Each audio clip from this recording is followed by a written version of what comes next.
함께 기도하겠습니다. 생명의 주인이신 여호와 하나님, 오늘 이 새벽에도 저희들을 깨워주시고 눈부신 새날을 시작하게 하시니 감사합니다. 찬양으로 영광 올려드린 귀한 장로님, 안수 집사님, 기둥 같은 주의 종들에게 은혜 베풀어 주셔서 교회사적으로 중요한 이 시대를 잘 받들어 나아가도록 하나님 힘주시옵소서. 이 새벽에 나온 모든 성도들에게 한량없는 은혜를 부어 주옵소서. 제한 없는 하나님의 능력을 공급받게 하여 주옵소서. 올려드리는 귀한 예물 우리 하나님 기뻐 받아주시고 하나님 나라 위에 마음껏 사용해 주시며 드린 성도들마다 간증이 있는 헌신 되게 하여 주옵소서. 이제도 말씀하여 주시옵기를 예수님의 이름으로 기도합니다. 아멘. 정말 잘 오셨습니다. 오늘 성경에 보면 모세가 하나님께 발탁되는 장면을 보여주고 있습니다. 이 짧은 본문 속에 하나님께서 어떤 사람을 들어 쓰시는가를 우리는 배울 수가 있습니다. 자, 먼저 1절의 말씀을 한 번 더 보겠습니다. 모세가 그의 장인 미디안 제사장 이드로의 양떼를 치더니, 거기까지입니다. 자, 모세가 지금 누구의 양떼를 치고 있습니까? 장인의 양떼를 치고 있습니다. 장인의 양떼. 지금 미디안 광야에 들어온 지 얼만큼의 시간이 지났냐면 40년의 시간이 지났어요. 40년 동안 양을 쳤지만 아직도 자기의 양떼가 없는 모세, 이것을 지금 보여주고 있죠. 여러분 생각해 보십시오. 모세가 지난 40년 동안 의욕적으로 삶을 살았을까요? 아니면 인생을 체념한 채로 살아가고 있었을까요? 정답은 당연히 두 번째이죠.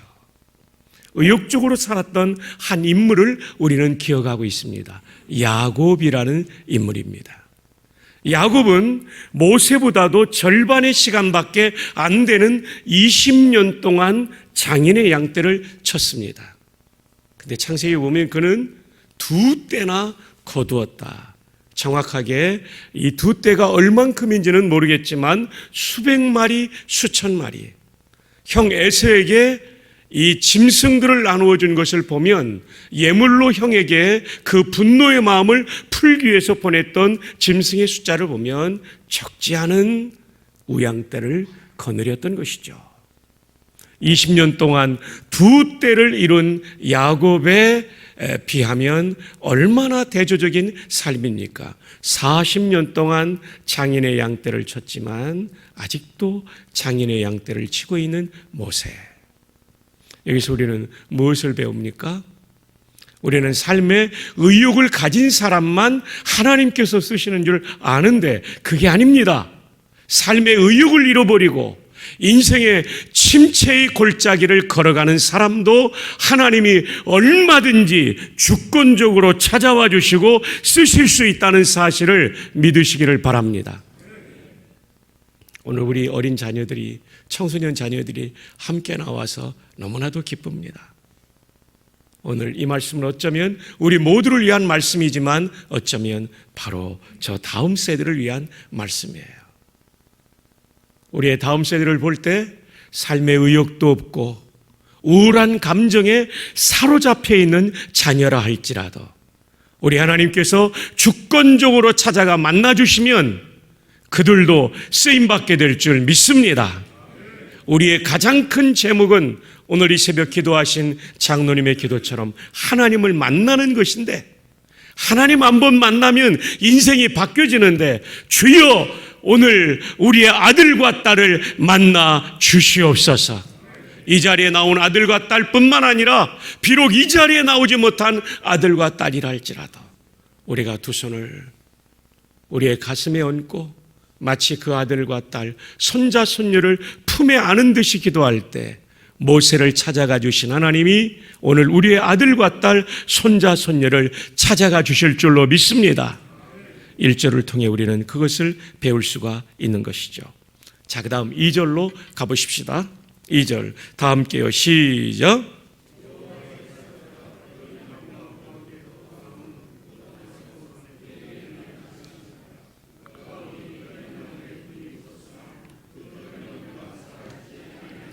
사절도 봅니다. 시작. 여호와께서 그가 보려고 돌이켜오는 것을 보신지라. 하나님이 떨기나무 가운데서 그를 불러 이르시되 모세야 모세야 하시매 그가 이르되 내가 여기 있나이다. 자, 하나님께서 모세를 만나 주실 때 사용하신 나무가 있어요. 떨기나무 가운데서 나타나 주셨다는 거죠. 그런데 이 떨기나무에 불이 붙었는데 시간이 지나면 소멸돼야 되는데 그러지 않은 거예요. 너무나도 신기한 광경에 모세가 다가가게 되고 거기서 하나님의 음성을 듣게 되어 있는 거죠. 저는 어느 날 이 말씀을 묵상하면서 떨기나무가 뭔지 궁금했어요. 영어 성경에 보니까 BUSH, 조지 부시 대통령의 이름 부시예요. 부시. 또 부시를 영한사전에서 찾아보니까 관목이라고 되어 있습니다. 관목은 뭐냐면 다 자라도 키가 3m 미만인 나무입니다. 그리고 굵은 트렁크가 없는 나무예요. 잔가지밖에 없어요. 그러니까 이 떨기나무 관목 부시는 기둥 같은 제목으로 쓰임받을 수 없는 나무이죠. 하나님께서는요, 멋있는 나무, 그리고 폼나는 나무, 키가 큰 나무를 사용하지 않으셨어요. 만약에 그런 나무에 임재하시려면 모세를 호렙산 기슭으로 인도하면 안 됩니다. 왜냐하면 거기는 척박한 땅이니까요. 오아시스로 인도하면 아름드리, 팜추리, 종려나무가 있단 말이죠. 그쪽으로 인도해서 하나님이 자신을 드러내실 수도 있지만 그러지 않으셨어요. 척박한 땅, 간곤한 땅, 굵은 줄기를 가진 기둥감 같은 나무가 있는 그런 땅이 아닌 잔가지밖에 없고 키가 작은 떨기나무, 관목, 부시가 있는 땅으로 인도하신 거죠. 여기에 중요한 메시지가 있습니다. 하나님은 멋있는 사람, 모든 것을 갖춘 사람만 쓰시는 것이 아닙니다. 떨기나무같이 키가 작고 볼품이 없고 누가 보아도 저 아이는 제목감이 아니야 라고 생각하는 아이들까지도, 청소년까지도, 청년까지도 하나님은 쓰실 수 있습니다. 여러분, 피카소의 명작 중에 황소머리라는 작품이 있어요. 사진을 준비했습니다. 한번 보실까요? 자, 바로 저 작품이에요. 이게 영국 런던 경매시장에서 3천만 달러로 팔렸습니다. 어마어마한 걸작이죠. 어마어마한 걸작이에요. 근데 여러분, 이 피카소의 걸작인 황소머리, 불스 헤드라고 하는 이 작품이 뭐로 만들어진지 아십니까? 쓰레기장에 버려진 자전거입니다. 자전거의 안장이 황소의 얼굴이고 자전거의 핸들이 황소의 뿔이 된 거죠. 제가 만들었다면 이건 아무것도 아니에요. 근데 피카소라고 하는 위대한 예술가가 만드니까 3천만 달러짜리가 되는 거예요. 여러분, 인간 피카소의 지혜와 손이 닿아도 이런 일이 일어난다는 거죠. 피카소는 이런 얘기를 했다고 그래요. 쓰레기에도 위대한 가능성이 있습니다. 거기에 누구의 지혜와 누구의 손이 닿느냐가 문제입니다. 인간 피카소의 지혜와 손끝이 닿아도 쓰레기가 걸작이 된다고 한다면 전지전능하신 여호와의 손이, 여호와의 지혜가 우리의 자녀 손들을 만져주신다면 그들의 인생도 얼마든지 걸작 인생이 될 줄로 믿습니다. 우리 오늘 이 새벽 기도할 때 이 믿음 가지고 기도해야 돼요. 하나님, 내 아들과 딸, 손자, 손녀 만져주시옵소서. 지금은 볼품 없어도, 지금은 가능성이 없어 보여도 하나님이 함께해 주시면 걸작 인생이 될 줄 믿습니다. 하나님의 뜻을 이루는 위대한 인생이 될 줄로 믿습니다. 이것이 우리의 기도가 되어야 된다는 거죠. 역사 속에 그런 인물들이 얼마나 많이 있습니까? 그래서 여러분의 자녀 손들을 바라볼 때 현재 그 사람의 상황으로 바라보지 마시고 전지전능하신 여호와의 손이, 여호와의 지혜가 임할 것을 믿음으로 바라보며 기도하는 거죠. 어제 우리가 여호와라는 하나님의 존귀하신 이름의 뜻을 살펴보지 않았습니까?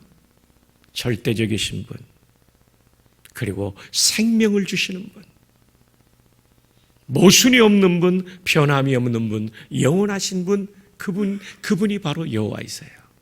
그 여호와께 오늘 새벽도 믿음으로 기도하여 자녀들의 미래를 열어가는, 손자 손녀들의 미래를 열어가는 어버이들이 되시기를 주님의 이름으로 축복합니다. 마지막 세 번째입니다. 출근하시는 분들이 계시기 때문에요.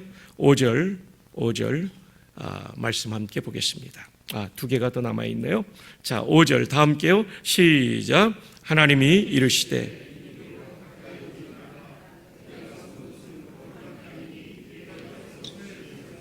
자, 여기 보면 신을 벗으라 라는 말이 나와요. 이게 무슨 뜻일까요? 성경은 문법적으로 해석해야 되고 구원 역사적으로 해석해야 돼요. 기독론 중심으로 해석해야 되는 것입니다. 왜냐하면 이 성경은 예수님을 증언하는 책이기 때문에 그렇고요.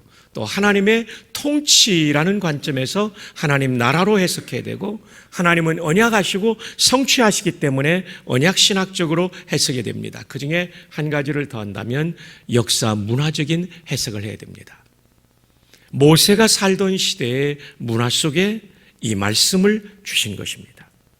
그렇다고 한다면 내 발에 신을 벗으라는 말은 모세의 시대 BC 1400년, 1500년 경이니까 지금으로부터 약 3500년 전에 이 팔레스타인의 이집트의 문화 속에 어떤 뜻을 가지고 있었을까요?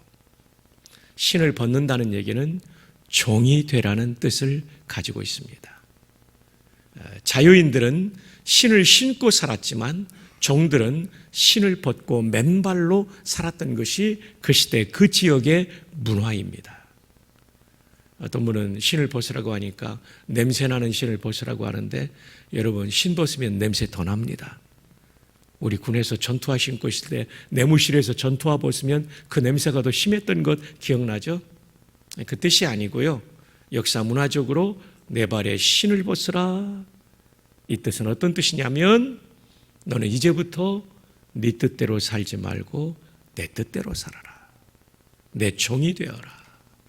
우리는 종하면 목회자들만 생각하는데 그렇지 않아요. 열왕기상 8장에 보면 솔로몬이 성전을 다 짓고 난 다음에 이런 기도를 하지 않습니까? 봉헌 기도를. 이스라엘의 하나님 여호와여, 위로 하늘과 아래로 땅에 주와 같은 신이 없나이다. 한번 따라해 볼까요? 주께서는 온 마음으로 주의 앞에서 행하는 종들에게 언약을 지키시고 은혜를 베푸시나이다. 하나님은 어떤 사람에게 언약을 지키시고 은혜를 베푸시냐면 주의 앞에서 온 마음으로 행하는 종들에게 언약을 지키세요. 내가 주인된 사람이 아니라 철저하게 하나님을 주인으로 모시고 내가 종이 되어서 순종할 때, 어젯밤 말씀과 어제 오후 말씀과 이어지죠. 순복과 행복이에요. 순종하는 자에게 언약을 지키시고 은혜를 베풀어 주세요. 자, 우리 자녀 손들을 위해서, 아니 우리 자신을 위해서 기도할 가장 중요한 기도 제목이 여기입니다. 하나님, 제가 주인된 인생이 아니라 하나님이 주인 되신 인생 살아가게 하여 주옵소서. 저는 철저하게 종이 되게 하여 주옵소서. 그럴 때 하나님이 떨기나무같이 부족하고 인생을 자포자기한 사람이라 할지라도 하나님이 임재하시면 쓰시고, 그 임재가 계속되면서 쓰임받기 위해서는 종이 되는 삶이 중요한 거예요. 다시 한번요. 아무리 떨기나무같이 부족하고 그리고 인생을 자포자기했다 할지라도 첫 번째로는 하나님이 그 인생에 임재하시고 만나주시면 쓰임받습니다. 근데 이 은혜가 계속되기 위해서 중요한 것은 내가 주인이 아니라 하나님이 주인 대신 내가 종이 된 삶이죠. 그래서 열왕기상 8장에 보면 22절 23절에 이 기도를 올려드린 다음에 이스라엘의 하나님 여호와여 위로 하늘과 아래로 땅에 주와 같은 신이 없나이다. 주께서는 온 마음으로 전심으로 주의 앞에서 행하는 종들에게 언약을 지키시고 은혜를 베푸시나이다. 이 기도를 드린 다음에 이어지는 기도가 뭐냐면 주의 종 내 아버지 다윗에게 허락하신 일을 이루어 자기 아버지를 왕이라고 부르지 않아요. 하나님 앞에 주의 종 내 아버지 다윗 3번이 나와요. 그리고 솔로몬 왕 자신이 자신을 가리켜서 종이 이곳에서 비는 기도를 들으시옵소서. 자기도 종이라고 말해요. 그러니까 목회자들만 종이 아니라는 거예요. 왕이었던 솔로몬이 자신과 아버지가 하나님 앞에 종이라는 거예요. 그러니까 하나님 쓰시는 거예요. 그들이 종의 위치에서 떠나서 주인이 되었을 때 하나님의 채찍을 맞고 징계를 맞이하죠. 밧세바 사건 그런 것들이지 않습니까? 솔로몬이 또 우상 숭배했던 것들 그런 것들 아닙니까? 그러나 다시 돌아와 휴부해가지고 회개하고 하나님만을 주인으로 모시게 될 때 그들의 인생이 회복되지 않았습니까? 철저하게 종이 되는 것. 하나님, 저와 우리의 자녀손들, 우리 온 가족이 하나님 앞에 철저한 종이 되게 하여 주옵소서. 이것이 하나님께 쓰임받는 정말 중요한 비결이에요. 근데 목회자도 그렇고 성도도 그렇고 처음에는 종의 자세로 시작했다가 어느덧 자신이 주인이 될 때 하나님께서 그것을 반드시 꺾으십니다. 여러분, 왕이 이런 고백을 했다는 것을 기억해야 돼요. 이 자리에는 사회적인 명망이 높으신 분들도 계실 거예요. 부탁드립니다. 일평생 하나님 앞에 종으로 살아가기를 바랍니다. 그러면 끊임없이 하나님께서 은혜를 주실 거예요. 근데 여러분, 고대의 종은 4가지가 없는 사람이었어요. 정말 좋은 성경적인 종도 4가지가 없는 사람입니다. 첫 번째로는 자기 뜻이 없어요. 아무리 하고 싶어도 주인이 하지 마, do not 하면 하지 않아요. 아무리 하기 싫어도 주인이 해, do 하면 하는 거예요. 이게 좋은 종이에요. 오늘도 우리의 주인이신 하나님께서 해 하면 하기 싫어도 할 수 있기 바랍니다. 하지 마 하면 아무리 하고 싶어도 하지 않기를 바랍니다. 이게 은혜 받는 성도의 특징이에요. 두 번째로 좋은 종은 자기 돈이 없어요.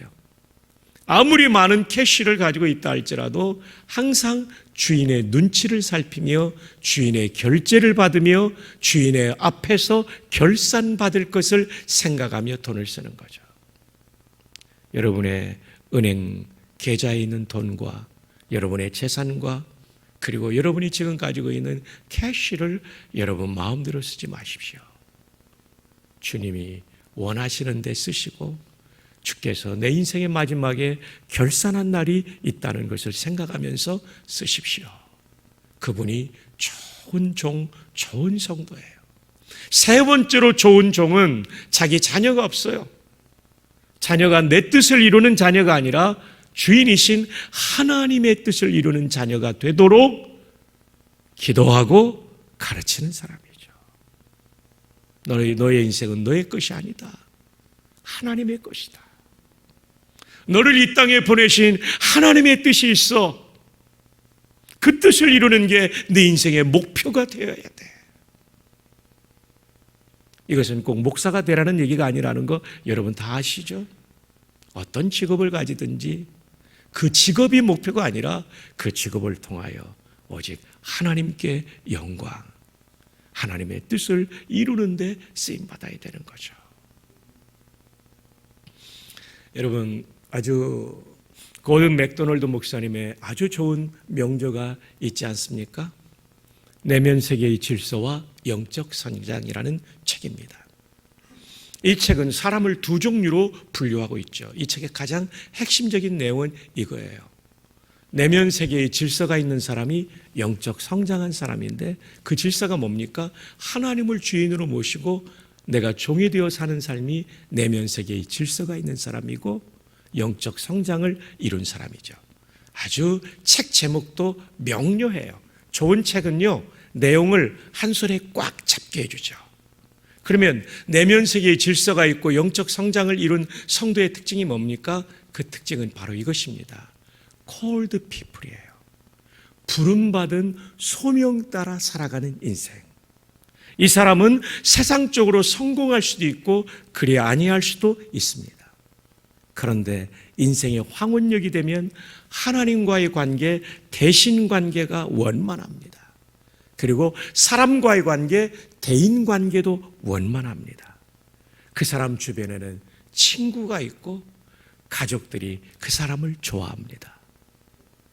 그리고 성숙한 인품의 사람이 된 사람이죠. 이 사람이 called people입니다. 부름받은 대로 살아가는 사람.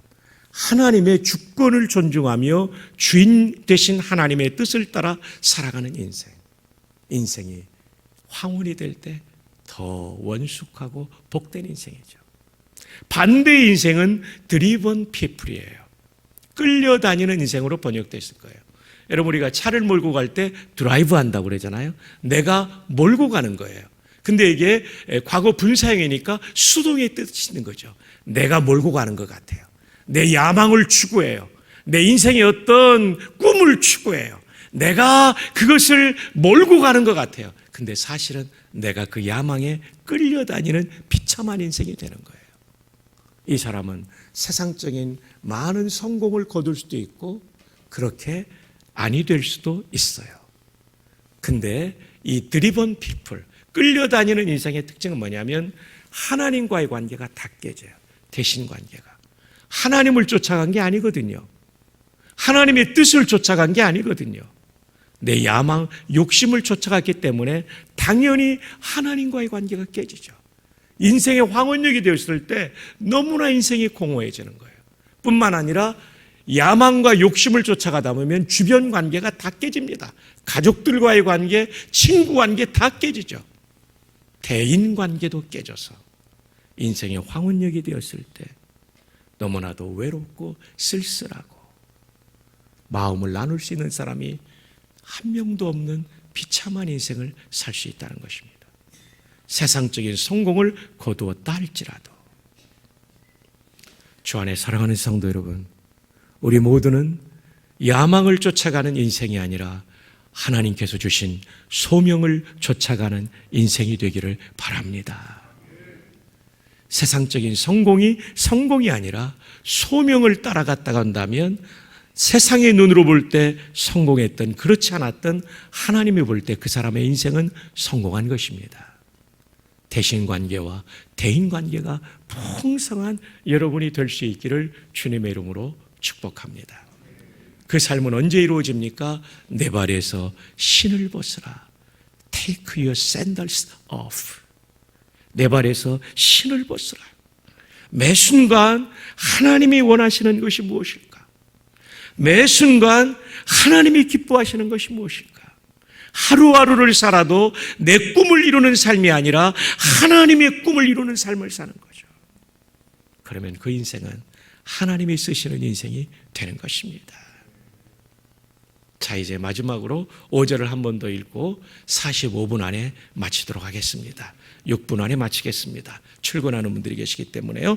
자, 5절 한 번 더 읽겠습니다. 시작.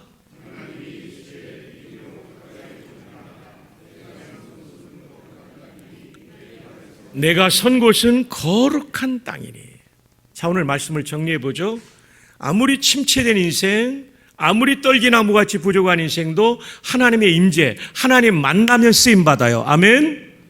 두 번째, 계속해서 쓰임받으려면 발에서 신을 벗는 종의 삶을 살아야 돼요. 첫 번째가 뭡니까? 자기 뜻이 없고, 자기 돈이 없고, 자기 자녀가 없고, 마지막 하나 더가 있는데 그건 뭐냐면 자기 생명이 없어요. 생명도 원하시면 주인께 바치는 거죠. 이게 좋은 성도예요. 그럼 계속 쓰임 받는데 한 가지 더가 있어요. 거룩을 추구해야 돼요. 내가 선 곳은 거룩한 땅이라는 얘기는 하나님의 임재가 하나님을 만나는 일이 계속되기 위해서는 거룩이 깨져서는 안 된다는 거죠. 거룩해야 된다. 디모데후서 2장 20절 우리 한번 자막으로 한번 볼까요? 자, 우리 함께 읽어요. 시작. 큰 집에는 나무 그릇과 질그릇도 있어 귀하게 쓰는 것도 있고 천하게 쓰는 것도 있나니 21절. 그러므로 누구든지 이런 것에서 자기를 깨끗하게 하면 귀히 쓰는 그릇이 되어 거룩하고 주인의 쓰심에 합당하며 모든 선한 일에 준비함이 되리라. 하나님은 금그릇, 은그릇 이것만 쓰는 게 아니죠. 나무 그릇, 질그릇 같이 볼품없는 그릇도 쓰신다는 거예요. 그런데 중요한 것은 깨끗해야 쓴다는 것이죠. 우리와 우리 자녀손들이 일평생 물질의 문제에 있어서 깨끗하기를 바랍니다. 성적인 문제에 있어서 깨끗하기를 바랍니다. 교리적인 면에 있어서 자유주의 신학에 물들지 않는 개혁신학에 입각한, 개혁신학 한마디로 뭐냐면 하나님 중심이에요. 성경 중심, 교회 중심, 그리고 내 삶을 통해 하나님의 뜻이 펼쳐지는 하나님의 영역 주권, 모든 영역에 하나님이 주인 되셔야 돼요. 여러분이 의사 선생님이십니까? 여러분이 교수님이십니까? 여러분이 사업하십니까? 시장에서 장사하십니까? 공무원이십니까? 그 영역에서 하나님이 주인 되셔야 돼요. 이게 개혁신학이에요. 이것에 오염되지 않는 교리적 순결성을 가지는 것이 우리의 신앙생활에 매우 중요한 거죠. 이단과 자유주의 신학에 빠지지 말아야 되죠. 자, 그 중에 한 가지 소개해 드립니다. 여러분, 현대 미국의 역사상 가장 위대한 장군 중에 한 사람은 데이빗 포트레이어스 대장입니다. 사진 한번 보실까요? 이분이 육군사관학교 수석으로 졸업했습니다. 이분은 프린스턴에서 석사 박사를 받았고 육사 조교수를 지냈어요. 가슴에 달려있는 훈장을 작게 줄인 걸 약장이라고 하는데 약장을 보십시오. 어깨까지 올라왔죠. 수많은 전투에 참전했죠. 그리고 이분은 우리말로 하면 공수부대를 여러 번 근무했던, 그러니까 학문과 야전을 같이 겸전했죠. 이라크 전쟁이 교착 상태일 때 이분이 다국적 사령관이 되어서 이라크 전쟁을 승리로 이끌었죠. 별 4까지 올라갔어요. 미 육군대학을 졸업할 때 미국에서는 지휘참모대학이라고 하는데 수석으로 졸업한 사람입니다. 대단한 인물이죠. 그래서 이분이 이라크 전쟁을 승리로 이끌고 돌아왔을 때 미국의 역사가들은 말하기를 드와이트 아이젠하워와 더글러스 맥아더를 합쳐놓은 장군이다. 지장이고 용장이고 덕장이다. 앞으로 미국의 대통령이 될 사람이다. 이렇게 예언을 했습니다. 네, 이분이 군복을 벗고 권력의 정점인 CIA 국장이 되었을 때 문제가 발생합니다. 더 정확하게 말하면 별 셋을 달고 아프간 사령관을 할 때 육군사관학교 20년 후배인 예비역 중령 폴라 브라드웰이라고 하는 아주 뛰어난 여성을 만나요. 예비역 중령이에요. 그리고 케네디 스쿨에서 공부한 사람이에요. 내 박사 논문을 장군님에 대해서 쓰겠습니다 하고 논문을 썼고 나중에 이 데이빗 포트레이어스의 자서전을 쓴 사람이에요. 자꾸 만나다 보니까 정이 들고 불륜에 빠졌죠. 폴라 브라드웰 사진도 한번 띄워주시겠습니까? 예, 이 두 분이 불륜에 빠졌어요. 그리고 넘어서는 안 될 선을 넘게 됐고 이것이 언론에 유출됨으로써 그는 61세의 권력의 정점에서 그동안 60년 동안 쌓아올렸던 모든 것이 와장창 무너지는, 그래서 국장직에서 사임하고 지금은 누구도 데이빗 포트레이어스를 주목하지 않습니다.